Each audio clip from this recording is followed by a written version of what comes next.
Avez-vous déjà osé vous demander pourquoi certaines vérités sur les hommes et les femmes sont ignorées, réduites au silence ou qualifiées d'offensantes?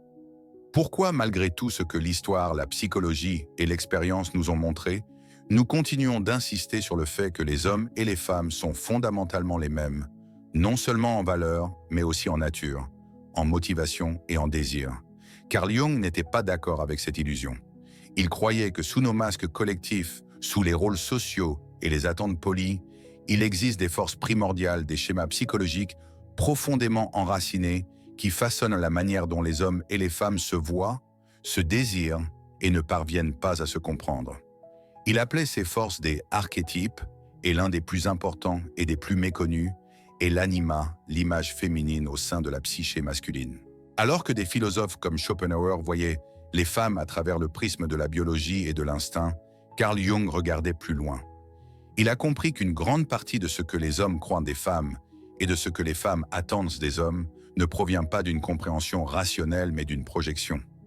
Nous ne tombons pas amoureux de ce que quelqu'un est réellement. Nous tombons amoureux de ce qu'il nous renvoie des profondeurs de notre propre inconscient. Pour Carl Jung, cela explique pourquoi tant de relations sont bâties sur la confusion et la déception. Un homme ne voit pas une femme clairement. Il voit son anima, son image intérieure de la féminité façonnée par les mythes de l'enfance, les rêves et les récits collectifs. Il ne s'éprend pas d'une personne mais d'un symbole. Et lorsque la réalité finit par percer l'illusion, le désenchantement s'installe. Cette projection n'est pas une erreur, c'est un mécanisme de la psyché. Mais le danger survient lorsque nous confondons la projection avec la personne. Avant d'explorer les aspects mystérieux de la psychologie et du comportement humain selon Jung, je vous invite à vous abonner à la chaîne si ce n'est pas encore fait. Chaque vidéo ici n'est pas seulement une source d'information, mais un véritable voyage vers la découverte de soi pour apprendre à reconnaître son ombre intérieure et développer une compréhension profonde de soi-même. Si vous trouvez ce sujet utile, commentez un. Si vous ne ressentez pas encore de connexion, appuyez simplement sur 0. Chaque retour est une source de motivation pour continuer à vous offrir des contenus profonds afin de vous aider à mieux vous comprendre. Commençons. Carl Jung pensait que la société moderne encourage cette confusion. On nous apprend à croire au fantasme de l'âme sœur, à l'amour idéalisé et à la compatibilité éternelle. Mais tout cela évite la vérité plus profonde. Les hommes et les femmes portent en eux des énergies inconscientes qui s'entrechoquent, s'attirent et se repoussent avec des forces qui dépassent de loin le contrôle conscient. La vérité brutale est que la plupart des gens ne tombent jamais vraiment amoureux l'un de l'autre. Ils tombent amoureux de leurs propres projections. Et quand ces projections s'estompent, ils se sentent trahis, non pas parce que l'autre personne a changé, mais parce que l'illusion est morte. La vision de Carl Jung sur le féminin et sur les femmes elles-mêmes n'était pas dévalorisante, mais profondément complexe. Il ne réduisait pas les femmes à l'instinct ou à la biologie. Il les voyait au contraire comme des incarnations d'un pouvoir psychique profond lié à la nature, à la lune, au corps et au mystère de l'inconscient. Mais il a aussi prévenu que lorsque les hommes projettent leur anima sur les femmes, quand ils ne voient en elles que des guérisseuses, des muses ou des rédemptrices, ils privent les femmes de leur pleine humanité. Pire encore, ils restent piégés dans une immaturité psychologique. L'homme qui vénère le féminin sans l'intégrer reste un enfant. Il cherche un sauvetage émotionnel, fuit ses responsabilités et romantise au lieu d'être en relation. Et la femme prise dans cette projection se retrouve souvent avec un fardeau qu'elle n'a jamais demandé à porter, le fardeau d'être le fantasme de quelqu'un au lieu d'être son propre moi complet. Carl Jung croyait que c'était là l'une des racines de la souffrance relationnelle, non pas la haine ou l'inégalité, mais la confusion inconsciente. Que se passe-t-il alors lorsque ces fantasmes commencent à se fissurer, quand les hommes commencent à voir les femmes non plus comme des déesses ou des ennemis, mais comme des êtres humains avec leurs propres ombres, leurs besoins et leurs instincts? Ce moment souvent douloureux marque le début de la croissance psychologique, mais cela n'est possible que si l'homme a le courage de retirer sa projection et de rencontrer d'abord le féminin en lui-même. C'est ce que personne ne veut entendre, car cela signifie que l'amour ne consiste pas à trouver l'élu, mais à affronter les parties de soi que l'on évitait. Cela demande du travail, une intégration de l'ombre et une honnêteté émotionnelle que la société avec ses scripts polis et ses récits romantiques nous prépare rarement à affronter. Si la psyché masculine est hantée par une anima mal comprise, la psyché féminine lutte avec l'animus, son image intérieure de la masculinité. Tout comme les hommes projettent sur les femmes projettent sur les hommes, force, salut, sécurité ou danger. Ces projections en miroir alimentent l'attraction, mais aussi les malentendus sans fin. Carl Jung n'a pas dit cela pour nous diviser. Il l'a dit pour que nous puissions enfin commencer à nous rencontrer au-delà de l'illusion, au-delà de la projection, en tant qu'individus entiers sur le long chemin de l'individuation. Mais pour y arriver, nous devons d'abord affronter le fantasme. Carl Jung ne croyait pas que les hommes et les femmes étaient des pages blanches sculptées entièrement par la culture et la socialisation. Il reconnaissait l'importance de l'éducation et de l'environnement, certes, mais il pointait aussi quelque chose de plus ancien, de plus profond et de plus difficile à affronter, les forces archétypales ancrées dans notre psyché, façonnées par des millions d'années d'évolution d'expériences et de mythes. Pour Carl Jung, l'idée que les hommes et les femmes sont psychologiquement identiques n'est pas seulement naïve, elle est dangereuse. Elle nous aveugle sur les manières subtiles, mais essentielles, dont nos instincts, nos pulsions biologiques et nos images inconscientes façonnent notre comportement. Quand nous ignorons ces forces, nous ne devenons pas plus éclairés, nous devenons plus égarés, plus réactifs et plus enclins à blâmer l'autre pour ce que nous n'avons pas résolu en nous-mêmes. Là où Schopenhauer voyait les femmes comme irrationnelles et instinctives de manière dédaigneuse, Carl Jung a recadré cette vision. Il voyait l'instinct non pas comme une infériorité, mais comme une profondeur, comme une connexion à l'inconscient, à la nature, au cycle et au rythme que les hommes ont longtemps craint ou tenté de dominer. Dans le modèle de Carl Jung, les femmes n'étaient pas des créatures d'émotions superficielles, mais les gardiennes de la vie intérieure. Elles portaient là le mystère du corps, l'intuition du sentiment et la connaissance symbolique de la lune, de la terre et de l'utérus, toutes ces choses oubliées dans un monde obsédé par la lumière et la logique. Mais cette connexion à l'instinctuel n'est pas sans conséquence.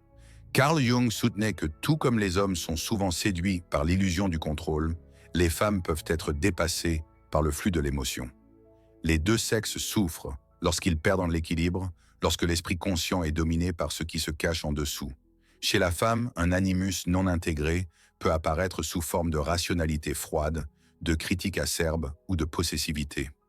Chez l'homme, une anima refoulée peut émerger comme un chaos émotionnel, une projection ou une dépendance. Ces forces ne sont pas choisies, elles sont héritées. Elles vivent en nous que nous en soyons conscients ou non. C'est là que l'instinct devient crucial, car laissé à l'inconscient, il ne disparaît pas, il contrôle depuis l'ombre. Une grande partie de ce que nous appelons coup de foudre, désir ou attraction n'est pas une décision rationnelle, mais un mouvement de la psyché, poussé par des besoins ancestraux, des aspirations archétypales et des blessures intérieures silencieuses. Par exemple, Carl Jung croyait que les hommes poursuivent souvent la grandeur, non seulement pour accomplir, mais pour échapper à la peur du vide intérieur. La pulsion de bâtir des empires, de conquérir ou d'inventer est souvent une compensation pour l'absence d'intégration émotionnelle. Les hommes externalisent leur énergie, la projettent dans le monde parce qu'ils n'ont pas encore appris à faire face à leur féminin intérieur, l'anima. C'est pourquoi beaucoup d'hommes sont profondément attirés par des femmes qui incarnent la douceur, la beauté, la bienveillance ou l'intuition, non seulement parce qu'ils les trouvent attirantes, mais parce que ces traits symbolisent dans quelque chose qui manque en eux. Ils ne veulent pas seulement la femme, ils veulent ce qu'elle représente. Ce dynamisme crée un malentendu profond. Un homme peut idéaliser une femme pour sa sensibilité, son calme ou son âme, sans réaliser que ce qu'il voit réellement est son propre inconscient projeté vers l'extérieur. Une fois que la relation s'approfondit et que la projection commence à s'estomper, il éprouve souvent de la déception ou de la colère. Il pourra dire « elle a changé », alors qu'en réalité elle n'a pas changé, c'est l'illusion qui s'est dissipée. Carl Jung appelait ce moment le « retrait de la projection ». Bien que douloureux, c'est le début de la maturité. C'est la porte d'entrée vers une relation véritable, où chaque personne voit l'autre non comme un sauveur ou un objet, mais comme une âme compagne luttant avec ses propres ombres. Considérez maintenant l'inverse. Les femmes aussi projettent souvent l'animus. La figure masculine au sein de la psyché féminine est fréquemment idéalisée comme un protecteur, un héros, une main forte et stable, capable d'apporter l'ordre et la sécurité. Quand une femme trouve un homme qui reflète cette image, même faiblement, l'attraction est intense. Mais là encore, il ne s'agit pas vraiment de lui. Il s'agit de l'archétype intérieur de l'image qui vit dans son inconscient. Et tout comme l'homme est brisé quand son fantasme de la femme parfaite s'écroule, la femme est désillusionnée quand l'homme se révèle faillible, émotionnel ou faible. Elle voulait le héros, mais elle a trouvé un être humain. Carl Jung n'a jamais dit que ces schémas étaient mauvais, ils sont naturels. Mais lorsqu'ils ne sont pas examinés, ils causent la souffrance. L'instinct non maîtrisé nous mène non pas vers l'amour, mais vers la projection, la déception et le ressentiment. Quelle est la solution? Carl Jung croyait que la voie à suivre n'est pas de détruire les différences entre les sexes, mais d'en devenir conscient. Le féminin et le masculin vivent en chaque personne, et ce n'est qu'en reconnaissant, intégrant et respectant ces opposés que nous pouvons commencer à être en relation l'un avec l'autre en tant qu'êtres entiers. Il appelait ce voyage de toute une vie l'individuation, le processus pour devenir qui vous êtes vraiment en affrontant votre propre inconscient. Cela signifie assumer votre ombre, récupérer vos projections et ne plus exiger que le sexe opposé porte vos blessures, comble vos besoins inassouvis ou vous complète. La plupart des gens, selon Carl Jung, n'arrivent jamais jusque-là. Ils restent piégés dans des boucles d'instinct et de fantasmes blâmant éternellement l'autre pour leur conflit intérieur. Mais ceux qui font le travail, ceux qui osent explorer leur propre psyché, commencent à voir les relations non comme un salut, mais comme des miroirs, non comme un champ de bataille, mais comme un chemin vers la plénitude. Carl Jung pensait que ce que la plupart des gens appellent amour n'est pas de l'amour du tout, du moins pas de la manière dont nous l'imaginons. Ce n'est ni une compréhension mutuelle, ni une connexion spirituelle profonde, ni même un choix conscient. À ses yeux, l'amour tel qu'il est vécu par la majorité est plus précisément décrit comme une projection, une illusion vive chargée d'émotions projetées par l'inconscient sur une autre personne généralement du sexe opposé. Cette projection, avertissait Carl Jung, est si puissante et si enchanteresse que la plupart des gens la prennent pour la vérité. Ils croient avoir rencontré leur âme sœur, leur moitié, leur contrepartie destinée. Mais ce qu'ils ont réellement rencontré, c'est le visage de leur propre psyché reflété dans un autre être humain. Pour un homme, cette projection passe par l'anima, l'archétype féminin interne, façonné par toutes les femmes qu'il a connues, aimées, craintes ou imaginées. Sa première empreinte du féminin, souvent sa mère forme le fondement de cette image intérieure. En mûrissant les récits culturels, l'expérience personnelle et les désirs inconscients y ajoutent de nouvelles couches. Finalement, il ne voit pas les femmes telles qu'elles sont, mais comme des réceptacles pour cette image archétypale. Il tombe amoureux, non de la femme, mais de sa propre âme perdue portant son visage. Carl Jung ne disait pas cela pour rejeter l'amour romantique. Bien au contraire, il croyait qu'à travers ces projections, nous sommes en fait appelés vers la complétude. L'anima représente le côté émotionnel et intuitif non développé de la psyché masculine. Quand un homme se sent attiré par une femme qui incarne ses qualités, ce n'est pas seulement une question d'attraction sexuelle, c'est une question d'intégration. Son âme l'appelle à récupérer quelque chose qu'il a perdu ou ignoré. Mais voici le problème, au lieu de faire le travail intérieur pour réclamer ses qualités, la plupart des hommes essaient de les posséder à travers la femme. Au lieu de développer la sensibilité, l'empathie et le calme intérieur en eux-mêmes, ils s'accrochent à la femme qui représente ces choses et tentent de la garder près d'eux. Et quand elle échoue à rester le reflet parfait de cet idéal intérieur, ce qui arrivera inévitablement, ils se sentent trahis. La projection se brise, l'illusion se dissout et l'homme se retrouve devant un choix, soit la blâmer d'avoir changé, soit reconnaître qu'il ne l'a jamais vraiment connue au départ. Ce brisement de l'illusion est ce que Carl Jung appelait le moment du retrait. C'est douloureux, désorientant, souvent humiliant, mais c'est aussi essentiel, car ce n'est qu'alors, quand la projection a été brisée, que le véritable amour peut commencer, un amour non pas basé sur le fantasme ou le désir inconscient, mais sur une présence lucide et une reconnaissance mutuelle. Inversez maintenant la dynamique. Les femmes aussi tombent sous le coup de la projection. Dans leur cas, la projection est façonnée par l'animus, l'archétype masculin interne, souvent formé par l'image du père plus tard, infusé d'idéaux culturels, de force d'intellect, de protection et de but. L'animus apparaît dans les rêves et les fantasmes, comme un sage, un guerrier, un guide, ou dans ses pôles plus sombres, comme un tyran dominateur ou un critique froid. Quand une femme projette son animus sur un homme, Elle le voit souvent comme plus qu'il n'est un symbole de salut d'ordre de sens. Elle sent qu'il peut la guider, la stabiliser, lui donner une direction. Mais ce à quoi elle aspire réellement, c'est à une direction intérieure, une force intérieure, une clarté mentale des traits qu'elle n'a pas encore développés ou acceptés en elle-même. Et quand l'homme échoue à incarner parfaitement ces choses, quand il faiblit, devient vulnérable ou perdu, elle aussi se sent désillusionnée. L'illusion se brise et elle aussi fait face à un choix, se retirer dans le ressentiment ou commencer le travail d'intégration de l'animus en apprenant à écouter sa propre voix intérieure, de raison et de structure, plutôt que de la chercher exclusivement chez un autre. Carl Jung décrivait toute cette dynamique comme une tragédie des relations modernes, non pas parce que l'amour est condamné, mais parce que la plupart des gens ne reconnaissent jamais ce qui se passe réellement. Ils ne tombent pas amoureux l'un de l'autre, ils tombent dans les archétypes l'un de l'autre. Et tant que ces archétypes restent inconscients, la relation est plus une pièce de théâtre qu'un partenariat. Il a écrit « Là où l'amour règne, il n'y a pas de volonté de puissance. Et là où la puissance prédomine, l'amour manque. » Mais que se passe-t-il quand l'inconscient utilise l'attraction pour manipuler, dominer ou combler des besoins infantiles inassouvis? Alors ce que nous appelons passion devient un champ de bataille. Les relations deviennent des luttes de pouvoir masquées en dévotion.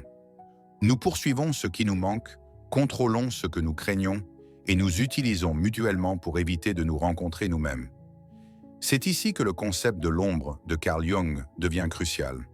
L'ombre est tout ce que nous refoulons, nions ou désavouons en nous-mêmes. Dans les relations intimes, elle ne disparaît pas, elle est projetée sur l'autre. L'homme dominateur qui accuse sa partenaire d'être manipulatrice, ou la femme anxieuse qui voit son partenaire comme émotionnellement indisponible, souvent ce que nous détestons le plus chez l'autre est ce que nous portons secrètement en nous. L'amour devient alors non seulement une opportunité de bonheur, mais aussi de guérison. Si nous sommes assez courageux pour regarder nos projections, pour réclamer nos ombres, pour retirer l'anima et l'animus, et voir l'autre tel qu'il est vraiment nous.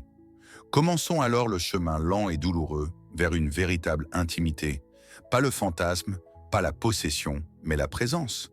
Carl Jung savait que peu sont prêts à faire ce travail. Cela exige de se confronter à soi-même de l'humilité et la perte d'illusions réconfortantes. Mais pour ceux qui le font, pour ceux qui peuvent rencontrer l'autre non comme un sauveur ou un projet, mais comme une personne entière marchant sur son propre chemin, l'amour se transforme. Il devient un réceptacle non pour la validation, mais pour la transformation. Il devient sacré. Carl Jung n'a jamais promis le confort. Sa psychologie n'a pas été construite pour flatter les égos ou renforcer les mythes culturels. Elle a été bâtie pour libérer l'âme, pour nous guider à travers l'obscurité en nous et vers la clarté de la connaissance de soi. Et lorsqu'il s'agissait de la relation entre hommes et femmes, il n'offrait aucune voie facile, aucune utopie d'harmonie parfaite. Ce qu'il offrait, c'était la vérité, et la vérité n'est jamais facile. La réalité brutale que personne ne veut entendre est celle-ci l'essentiel de ce que nous appelons amour est un miroir. La majeure partie de ce que nous désirons chez l'autre est quelque chose qui manque en nous-mêmes. La plupart de nos chagrins ne viennent pas de ce que l'autre a fait, mais de l'effondrement de nos propres illusions. Et cet effondrement est nécessaire car ce n'est que lorsque la projection se brise que la relation réelle peut commencer. Carl Jung n'appelait pas à la similitude entre les sexes. Il ne prétendait pas que les hommes et les femmes sont des âmes indiscernables dans des corps différents. Il voyait le féminin et le masculin comme des forces complémentaires, chacune portant une sagesse unique, chacune portant des blessures uniques. Et quand ces forces se rencontrent inconsciemment, elles s'affrontent. Mais quand elles se rencontrent consciemment, elles guérissent. L'amour n'est pas censé vous compléter, il est censé vous éveiller. Si vous voyez chez l'autre quelque chose de divin, demandez-vous si cette divinité n'est pas aussi enfouie en vous. Si vous êtes attiré par quelqu'un qui vous apporte calme, sécurité, excitation ou force, demandez-vous quelle partie de vous-même vous avez réduite au silence et qui réclame cette énergie. Car tant que nous ne faisons pas ce travail intérieur, nous continuerons à répéter le même cycle, attraction, projection, déception, reproche. Nous confondrons notre propre âme blessée avec l'âme d'un autre, et nous appellerons cela de la romance. Carl Jung enseignait que la seule issue à ce cycle est l'individuation, le long et difficile voyage pour devenir entier.